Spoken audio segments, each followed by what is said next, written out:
It's good to see you guys. A lot of work to do for this next week.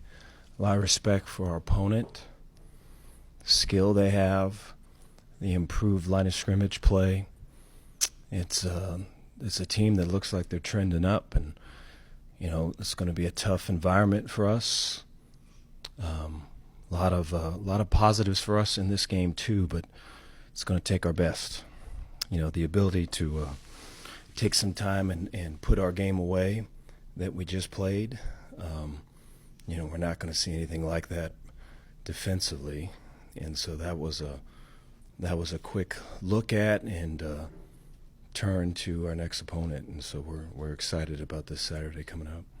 Take any questions you guys got. Dave, you talked about it the other day, but the impact that a big crowd and obviously winning has on recruits. I know you can't talk specifically about recruits, individually, but what kind of feedback have you been getting from maybe those that were like in attendance the other day? I think it's people that want to believe, and there's just so much, whether it's losing or talking about losing or talking about fired or talking about just negative things, that they don't want to see anything positive. And so anytime you get that, you want to build on it. Dave, defensively, is it easier to turn the page when you're going back to a more traditional style of offense? Is it hard to get out of that triple option mode, I guess? There is a time in the springtime and fall camp where there was maybe a moment or so where you're wishing you would see, a fullback or maybe more of a pro-style attack or run attack because you wanted to see it. And now it just seems like it's been so many moons since we've seen a spread attack, where that was all we were seeing in the spring and the fall and fall camp. And so it's good to get back to that. We have plenty of one-on-one time throughout practice that we go through. But to get the scout work and to get back to some of the things that we were doing that seemed so long ago is good to do. Dave, in looking at the film, the way and having a chance to look at that, what improvements, incremental improvements did you see from the week before the Utah game and after Air Force? I thought offensively there was our receivers and our skill blocking for other receivers and other skill at a higher rate, more aggressive rate since I've been here. It's been the best that it's been on Saturday. I mean, we had Monterey blocking down the sideline. Josh Cameron's always going to do that. Keytron Jackson was doing it. Trigg is doing it. And guys that are finishing blocks for other guys that are getting 2 blocks for other guys. And so there was a great care factor and effort with all that. All that's contagious. I thought defensively they had to take a little bit of persuading, but I think there was a bend but not a break, and there was, no one's going to score. No one's going to score a touchdown, not tonight. And so I think that still has to be developed, but you could feel that. So I think those are good things. Those need to be identity things. Dave, what's DeQuan Finn's status, and was Sawyer doing what he did? Is he your QB1 this week? We're going right now day to day. DeQuan's out of his sling, and so we had practice this morning, so he was able to move around better. There's limitations on what we can do per day, but I think we're in a good spot. We had the Player of the Game award that we do when we win. Sawyer won that award, and so the team was really fired up and excited for him. And so we're going to take it, see what brings tomorrow, what DeQuan can do, and see how we progress, and hope to have an idea of what's it going to be prior to Saturday. Secondary is probably going to face their stiffest test of the season against some of the skilled players that Colorado has. Mm-hmm. What gives you the confidence that they're kind of ready for that challenge? Well, I have a lot of respect offensively. for what they do. Quarterback makes some really hard throws. I think, if he knows what you're in, he eats you up, and the throws are out before the turns are made. And before the coverage has a chance to work a leverage or any of that. I mean, once he knows, it's bad for the defense. And then I think the skill is such to where you can only double cover so many people. And I think in the past, people have tried to mitigate all of that by trying to get to him before they get to you. And I think there is improvement on that side of it. You could see the talking and the communication up front, where they're able to hold off, and then you're getting, quarterbacks stepping in, taking hits as he's getting the ball out, and just like it's that's a whole NFL thing right there. And so I have a lot of respect, and it's going to take our best. We've been playing a lot of running teams, and so to go from one end to the other end is our task. And so it's a lot of work that needs to happen for us. Coach, your thoughts on Bryson Washington and the game that he had on Saturday? Was that a pleasant surprise, or is that something you've been expecting from him? We've been expecting it. Yeah, I'm glad that he's back. He needs to kind of stay back. Yeah. Among that secondary group, Devin Bobby's really stepped up for you. What's gotten into him earlier this season? What's kind of allowed him to have this really good start? I think he's playing more confident. I think he knows the defense. I think he's communicating and verbalizing and taking leadership on the field. And then I think some of the run game that we've seen has played into some of his strengths.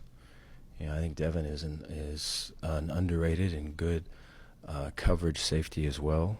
And so we'll have an opportunity to feature that and see that here coming up. But I think he's a dude that loves football.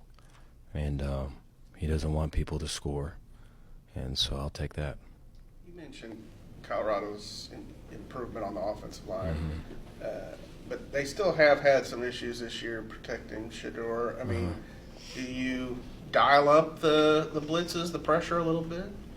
The formation is such. There's been a lot of 10 personnel, and there's even 5 wide, so 0-0 personnel we would call it.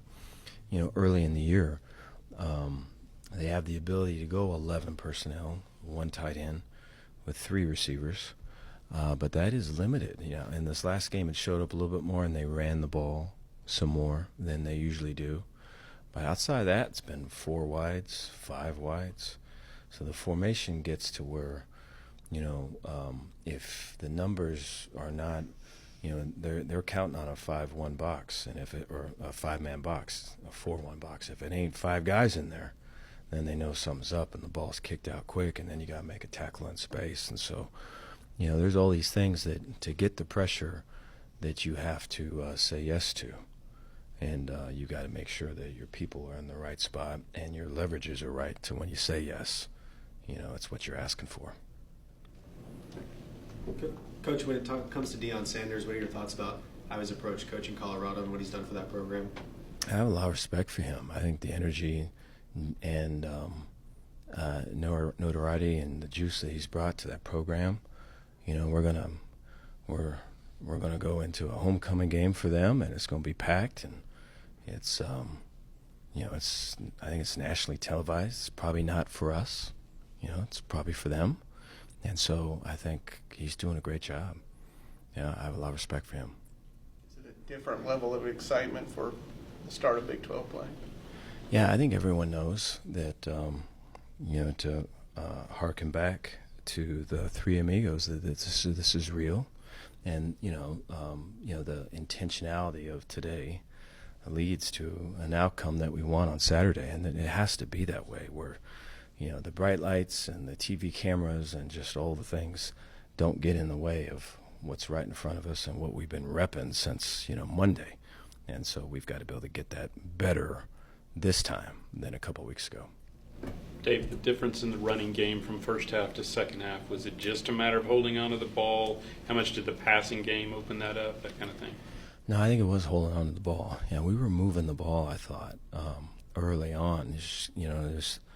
I mean, Air Force was getting 12, 13 play drives, and we were fumbling it, you know. And so I think once we were able to hold on to the ball and really capitalize on momentum, you know, the complementary football showed up in the second half particularly. And so that just always makes stuff, you know, it makes stuff taste a little bit better when defensively he's playing fast, and then offensively you feel a rush of momentum and you go and drive. You know, the 5-yard run is going to feel a little bit better than it was early when it was nip and tuck and we just fumbled, you know. But I thought we were moving the ball throughout. I think ball security is a huge emphasis. I think defensively we got to get it out more. Offensively we've got to secure it. The way it's going right now is not sustainable. With that helmet communication, have you found it easier to maybe make changes defensively than on offense with that communication? I think there is an advantage there if the circumstances allow. You know, if an offense were to go and get lined up early and show you where they're at, it gives you an ability to talk through things. I think you have to be careful with that too, because you know, it's a little bit of a it can be a little bit of a nuisance when you're kind of zooming in to your keys and what you want to see and everything if you're a dude on the field. But I think there is an ability to talk.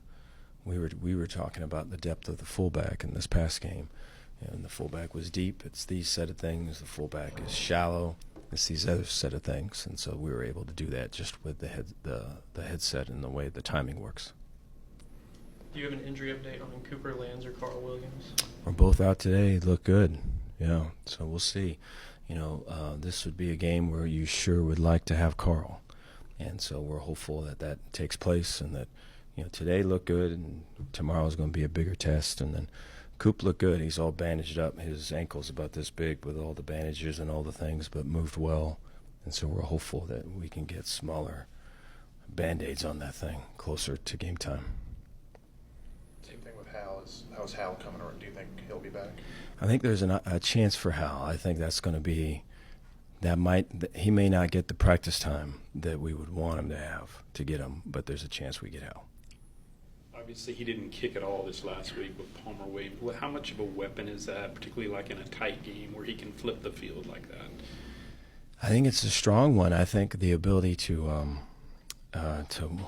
be cohesive, and so huge kick with great coverage, right, where they're aligned, I think is what you're aiming for. And, you know, we've been able to do that. And so to do that consistently is a huge weapon, you know, especially when we do need to flip the field and we do need to get momentum. We talk about complementary football.